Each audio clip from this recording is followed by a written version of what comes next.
જય શ્રી કૃષ્ણ વિદ્યાર્થી મિત્રો. તો બહુ દિવસ પછી આપણે ફરી એકવાર ધોરણ 6 ના ચેપ્ટર નંબર 1 પર્વત તારા પહોળા ખંભા જે પર્વત તારા જે કાવ્ય જે છે ત્યાંથી પાછું સ્ટાર્ટ કરવાના છે. બરાબર છે? તો હર વારની જેમ ફોટો આવી જશે. તો સ્ટાર્ટ કરીએ. જે આજે ચેપ્ટર નંબર 1 છે પર્વત તારા, એ સુરેશ દલાલે આ સાહિત્યમાં એમણે લખ્યું છે. બરાબર છે?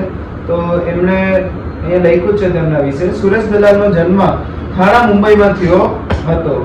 એકાંત તારીખનું ઘર, નામ લખી દઉં જેવા કાવ્ય સંગ્રહો તેમણે આપ્યા છે. તેમણે નિબંધો પણ લખ્યા છે. તેમણે રણજીતરામ સુવર્ણચંદ્રક અને સાહિત્ય અકાદમીના પુરસ્કાર પ્રાપ્ત થયેલા છે. બરાબર છે? એટલે જે સુરેશ દલાલ છે એને ઘણા બધા સાહિત્ય લખ્યા છે. બરાબર? એકાંત તારીખનું ઘર, નામ લખી દઉં. બરાબર? અને એમને રણજીતરામ સુવર્ણચંદ્રક એવા એવોર્ડ પણ એમને મળેલા છે. બરાબર છે? એના પછી એવું લખ્યું છે, આ સુંદર પ્રાર્થના છે. પ્રાર્થનામાં આવતા પર્વત, નદી, સરોવર, દરિયો, વૃક્ષો, સૂર્ય, ચંદ્ર, તારા, પ્રાણી, પક્ષી, જીવજંતુઓ વગેરે કુદરતના અંશોનો મહિમા વર્ણવ્યો છે. અહીં કવિ કુદરતના સઘળા અંશોમાં ઈશ્વરને જુએ છે. આ એક પ્રાર્થના જે છે, આ પ્રાર્થના છે. બરાબર છે? અને આખા પ્રાર્થનામાં જે ભગવાને જેટલી પણ કુદરતની વસ્તુ બનાવી છે એ બધી વસ્તુમાં જે કવિ જે છે સુરેશ દલાલ, તેમને ભગવાન દેખાય છે હરેક જગ્યાએ. બરાબર છે? હવે આખી પ્રાર્થના જેમ જેમ વાંચી છે એમ તમને સમજાય તો તમને આઈડિયો આવશે. ના ખબર પડે તો મને કમેન્ટ સેક્શનમાં બતાવજો, તો ત્યાં આપણે ડાઉટ એમનું ક્લિયર કરશું. ઓકે, ચલો સ્ટાર્ટ. પર્વત તારા પહોળા ખંભા, સરોવર તારી આંખ. ઓકે, તો સ્ટાર્ટિંગ એમને પર્વત થી કરી છે કે ભાઈ જે ભગવાનના ખંભા જે છે, બરાબર, તો એ પર્વત જેવા લાગે છે. કોને લાગે છે? કવિને લાગે છે. સરોવર તારી આંખ. બરાબર? સરોવર તારી આંખ એટલે કે ભાઈ એક સેકન્ડ લખ્યું છે. હા, સરોવર એટલે કે સરોવર, જે કુદરતી રીતે જે પાણીનું સરોવર હોય છે એ કેવું હોય છે? એકદમ જ આમ ડીપ, જેને કહે છે આપણે ઇંગ્લિશમાં ડીપ.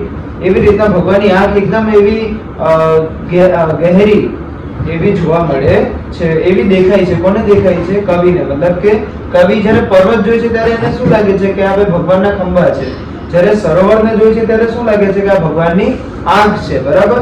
હે ઈશ્વર, હું તને જોઉં છું ક્યાંક ક્યાંક ને ક્યાંક. સેકન્ડ લાઈનમાં એમણે ક્લિયર કરી દીધું છે કે ભાઈ હે ભગવાન, હું તમને હરેક જગ્યાએ તમને જોઉં છું.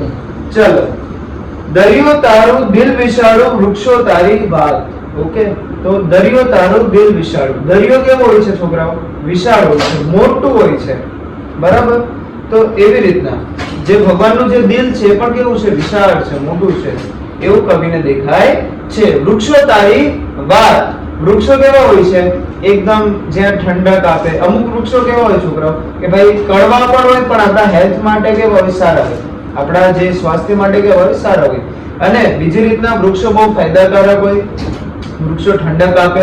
બરાબર? એવી રીતના એ કેના જેવા લાગે છે? ભગવાન જેમ વાત કરે એમની વાણી એના જેવા લાગે છે. કોને? કવિને. આગળ. મેઘધનુષ્યના રંગોમાં તું રમી રહ્યો રણિયાર. જ્યારે પણ કવિ મેઘધનુષ્યને જ્યારે જોઈ છે ત્યારે એને શું દેખાય છે કે ભગવાન આ મેઘધનુષ્યમાં 7 રંગ હોય છે. જાની વાલી પીનારા. બરાબર? તો એ 7 રંગમાં શું કહેવાય? ભગવાન એમને રમતા એવા દેખાય છે કવિને. તું તરણાનો તારણહારો, ઝરણાનો તું નાદ. હવે આ લાઈન થોડીક સમજવા જેવી છે. આ થોડીક આપણા લાઈફ છે રિલેટેડ છે. તું તરણાનો તારણહારો, મતલબ કે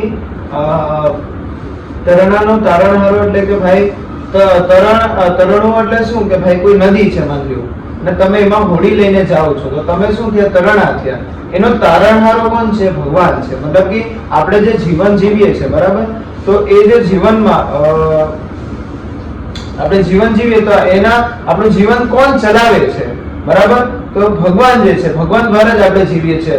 ભગવાન વગર આપણે કઈ જીવી શકતા પણ નથી. બરાબર? ભગવાન જે ઈશ્વર જે છે, ભગવાન જે છે એ તારણહાર છે. મતલબ કે આપણને હરેક મુશ્કેલીથી પણ બચાવે છે. ઝરણાનો તું નાદ. બરાબર? ઝરણું તમે જોયું હોય તો પાણીનું ઝરણું હોય તો તેમાં જે પણ નાદ થાય છે, નાદ એટલે અવાજ, જે નાદ થાય છે, જે અવાજ થાય છે, એમાં પણ કવિને ભગવાન દેખાય છે. ફૂલની રંગ સુગંધે તારી છે સોગાદ. બરાબર, હરેક ફૂલની અલગ અલગ જે ફૂલ છે એના રંગમાં અને એની સુગંધમાં ભગવાન રહેલો છે એવું કવિને દેખાય છે. આગળ આવીએ. સિંહ, વાઘ ને કોયલ, બુલબુલ, પતંગિયા ને તમરા. હવે આમાં તમે જો અલગ અલગ વસ્તુ, બધા અલગ અલગ પ્રાણી અને જીવ જંતુઓ આવી ગયા છે. સિંહ, વાઘ ને કોયલ, બુલબુલ, પતંગિયા ને તમરા. બરાબર, સિંહ ને વાઘ એ પ્રાણી છે, કોયલ ને બુલબુલ પક્ષી છે, પતંગિયા ને તમરા જીવ જંતુમાં આવે. બરાબર, સૂર્ય, ચંદ્ર ને તારા આભે અહીં આવ્યા ભમરા. બરાબર, સૂર્ય, ચંદ્ર ને તારા આભે. આભે એટલે કે આકાશમાં. આકાશમાં શું શું જોવા મળે આપણને? સૂર્ય, દિવસમાં સૂર્ય જોવા મળે અને રાત્રે શું જોવા મળે? ચંદ્ર અને તારા. બરાબર, અહીં આવ્યા ભમરા. અહીં આવ્યા ભમરા એટલે શું કે ભાઈ ભમરા જ્યારે અલગ અલગ ફૂલ જે હોય, બરાબર છે, તો ત્યાં ભમરા જોવા મળે છે. આગિયા પણ રાત્રે જોવા મળે. બરાબર છે, તો એ બધામાં આ બધી જેટલી તમામ વસ્તુઓ છે બધામાં ભગવાન દેખાય છે. કોને? કવિને દેખાય છે. બરાબર છે. રાડ, ત્રાડ અને લાડની સાથે મોર પીછનો સૂર. હવે આ લાઈનમાં થોડું ડીપ છે, વસ્તુ મસ્ત છે અને સિમ્પલ છે. શું કે છે? રાડ, ત્રાડ અને લાડની સાથે મોર પીછનો સૂર. રાડ એટલે શું કે ઇન્સાન જ્યારે આપણે બધા કોઈના પર ગુસ્સા થઈ જાય તો આપણે નીચે લાવીએ, એ આવું કર્યું કે, તો એ રાડ છે.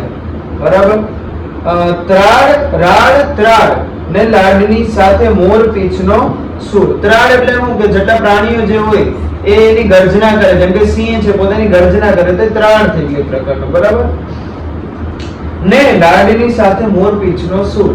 લાડની સાથે એમ કે ભાઈ કોઈ માં છે એ પોતાના છોકરાને લાડ કરે તો બહુ પ્રેમથી કરે, બહુ એકદમ કોમળ સ્વરમાં એ છોકરાને આવકારે, એની સાથે વાત કરે તો એ લાડ થઈ ગયો છોકરાઓ.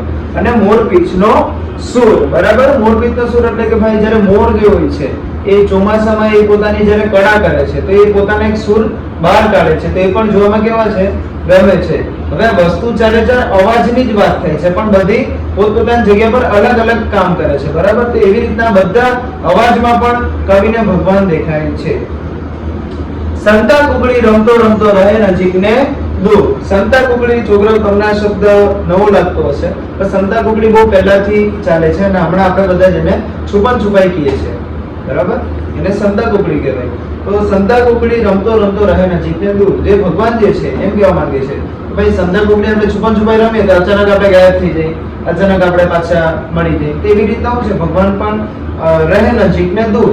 મતલબ કે જ્યારે હવે આ થોડુંક આપણા માણસો પર છે કે ભાઈ જ્યારે સુખનો સમય આવે તો મોસ્ટ ઓફ 90% લોકો શું થાય? ભગવાનને ભૂલી જાય. તો ભગવાન દૂર થઈ ગયા, અને જ્યારે એ જ વ્યક્તિ પર દુઃખ આવે તો ભગવાનને યાદ કરે, પ્રાર્થના કરે તો ભગવાન પાછા નજીક આવી ગયા. નેક્સ્ટ શું છે આપણે? અજવાળાના કાંઠા વચ્ચે અંધારાની નદી વહે. એમાં મારી હોડીને આ કોણ હકારે? તું જ કહે. હવે આ લાઈન થોડીક આપણે જે કવિ જે છે ભગવાનને પ્રાર્થના કરે છે એક રીતે ઇનડાયરેક્ટલી. હવે પાછું તમને સમજાવું પહેલેથી. અજવાળાના કાંઠા વચ્ચે અંધારાની નદી વહે. બરાબર છે, તો એમ ઇમેજિન કરો કે ભાઈ આમ નદીનો કાંઠો છે, મતલબ કે નદી કિનારો છે. હવે નદી કિનારામાં કિનારો છે આખો અજવાળા વાળો છે, પણ ખાલી જે નદી જે છે ને એ જ ખાલી અંધારા વાળી છે. બરાબર, અને એમાં આપણી હોડી છે. શું છે? આપણી હોડી છે, અને આપણે આ નદીમાંથી બહાર નીકળવાનું છે. તે મારી હોડીને કોણ બહાર નીકાળશે? ભગવાન નીકાળશે, એવું કવિ કહે છે. બરાબર, મતલબ કે માની લો કે આ જે નદી કિનારો છે આપણું જીવન છે. બરાબર, અને જે નદી જે છે અંધારાની નદી છે, મતલબ કે આપણું દુઃખ છે. તો જેમ હોડીને કેમ આપણે નદીની બહાર કાઢવાની છે, તો એવી રીતના આપણા જીવનમાં આપણે દુઃખમાંથી બહાર આવવું હોય અને સુખમાં જવું હોય તો એમાં કોણ આપણને મદદ કરશે? જો સેકન્ડ લાઈનમાં એ જ લખ્યું, એમાં મારી હોડીને આ કોણ હકારે? તું જ કહે. બરાબર, એટલે આ મારી હોડી જે છે એ હું નદીમાંથી બહાર કાઢીશ, મતલબ કે અંધારા નદીમાંથી અજવાળાના કાંઠામાં આવીશ. બરાબર, તે કોણ કરશે? એ તારે કહેવાનું છે, મતલબ કે ભગવાન જ કરશે. આપણા હાથમાં કંઈ છે નહીં. મારા પર કોઈ પણ દુઃખ છે તો ભગવાનને પ્રાર્થના કરું તો ભગવાન જ એ દુઃખમાંથી મને બહાર કાઢશે. ઓકે, ખબર પડી? ના ખબર પડી તો મને કમેન્ટ સેક્શનમાં જણાવજો. આજ માટે એટલું, મળીએ નેક્સ્ટ વિડીયોમાં. જય શ્રી કૃષ્ણ.